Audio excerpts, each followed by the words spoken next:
Law enforcement is taking security extremely seriously after the bombings of the Boston Marathon, and they're paying special attention to places where large crowds gather. That includes transit stations that attract thousands of commuters.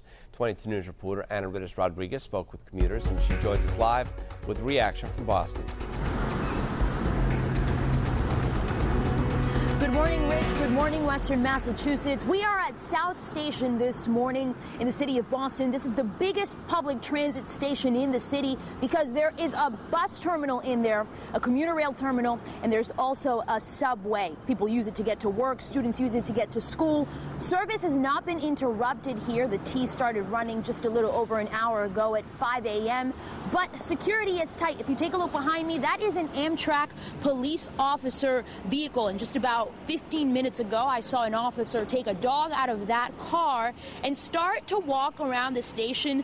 This was just one of many random security sweeps officers are conducting throughout the day. And just to give you a sense of the security, it's not only outside, it's also inside. We've panned over to the front entrance of South Station. If you walk through those doors, there is a pretty big food court that will walk you into the commuter rail station. There are 2 Boston police officers on standby inside. Underneath that food court, there is a subway. If you walk down the stairs, you're greeted by security there as well. And we've seen an enhanced presence of both police officers and National Guard members. They've pretty much taken over the city of Boston, especially in areas in and around public transit stations. Law enforcement is being extra cautious after Monday's bombings. The Copley Square station, in fact, is still closed due to the explosions, and that area around Copley Square remains on lockdown this morning. But luckily for riders, the T stops before and after the Copley Station, Arlington, and Heinz Convention Center are relatively close to Copley Square, so it is within walking distance. And we spoke with tourists yesterday who traveled from South Dakota to watch the marathon. They used public transit to get around Boston. Today when we were riding the T, it was pretty quiet, obviously.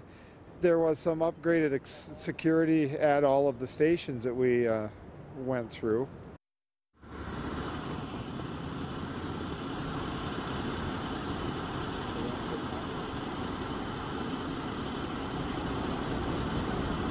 Governor Deval Patrick told riders to give themselves some extra time in the coming days and to expect random security checks at major stations. The MBTA is also telling riders to be alert if they see something suspicious to report it through their mobile app.